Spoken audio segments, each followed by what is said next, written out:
are you?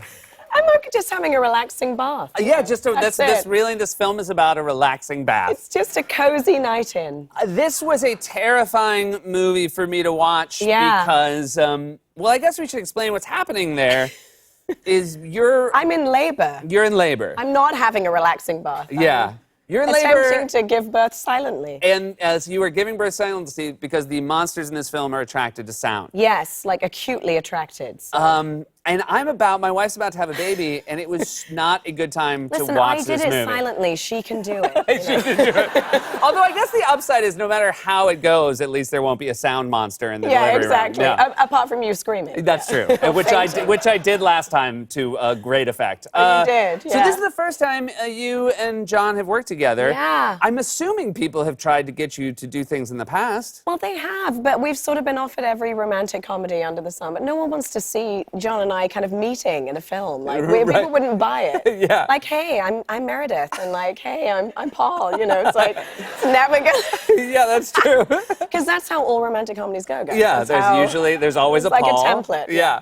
But this horror film that he directed, he co-wrote it. Yeah. And he's a show-off. He's a show-off. He really is, and he's wonderful in it. Kind of a dictator. Was this a case of him trying to get you to do it, you trying to get him to put you in it, or did you immediately both agree to it?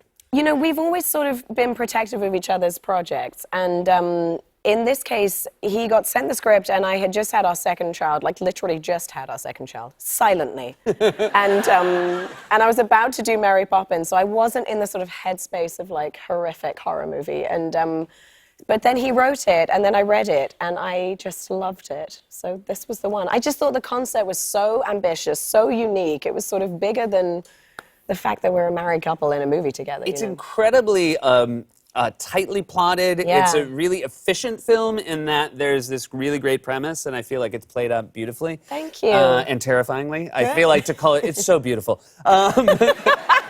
But Kind of once you decided to do it, was he all in on the idea? Oh, he was so excited. Great. You know, and I was awkward I was like, would you ever want me to do this movie? or would that be weird? I was like, I mean, you don't have to say yes. And he was really happy. Now, obviously, he spent a lot of time working on the script, co-writing it.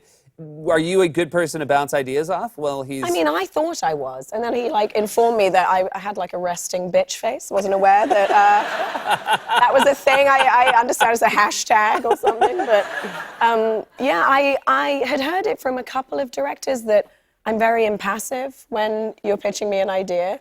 And his impersonation of me is when he's enthusiastically pitching me an idea that I just go like this. And nod strangely quickly, like sort of crunching the numbers on whether I liked it or not. I should say that is not an accurate reaction to a single thing that happens in this film. Like, there's not a single scare where you're like, okay. You're like, okay, whatever, yeah. And then, is it weird? I would imagine for the birthing scene. Yeah. Like, it must be very hard for the man who was in the room when you actually gave two children to give you direction. Gave two children to him. Yeah. Yes. Does he just sort of let you use your own instincts? Honestly, I think if he'd had one note, I would have been like, shut up. All right, you don't know. You know. So, yeah, he kind of just let me have a freewheeling experience during that time.